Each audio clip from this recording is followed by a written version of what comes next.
I've been an artist for as long as I can remember, and I had some great art teachers, but in particular it was my high school art teacher, Mrs. Benson, who suggested that I go to art school, and that changed my life. So I got into University of Michigan art school, and I enjoyed art school very much.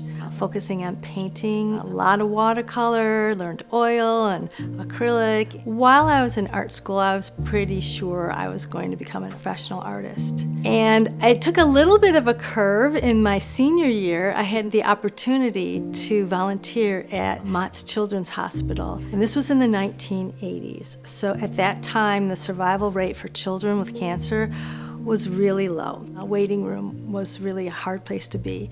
So the first day when I went in there, I kind of assessed what was going on and realized I could do something here. So the next day I just started drawing. I was trying to do it very subtly, and I just kind of peeked up at the kids and kind of, tilted my head, and they started coming to me and they started drawing. And it changed the atmosphere in the room completely. And I decided pretty soon after that I wanted to become an art therapist. I ended up getting my doctorate in clinical psychology. That was very rewarding.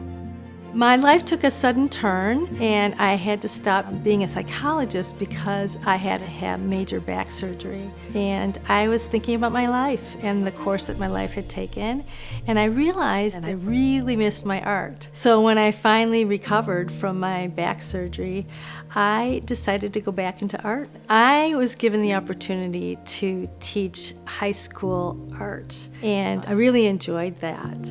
After 12 years of teaching in the high school, which was great, I decided I wanted to spend a lot more time in the studio creating my own work.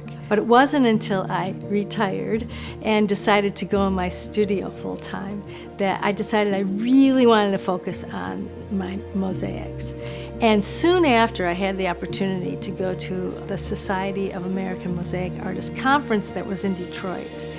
And that just was a turning point for me. And I knew that I really wanted to dive in with both feet and go all in. Using glass is something that adds another element of expression for me.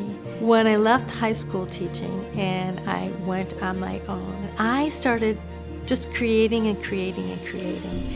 And I started putting out there what I was doing. And then after a while, people saw what I was doing, and that started some more formal and larger classes where I was teaching glass mosaic, and grew into larger classes here in Michigan.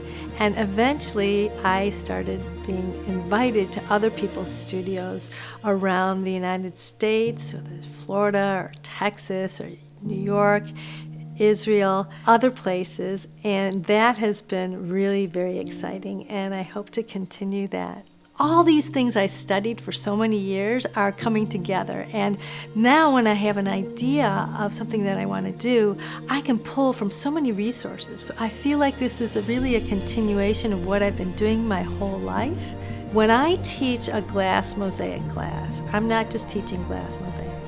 I'm also teaching about color and about value and about composition and about bringing in some art history and all of these things, helping students to really express what's in their head and put it on their piece. I meet new people every year, making more connections around the world through my art. If I can continue doing that and expressing ideas that are important to me, I'm a pretty happy woman.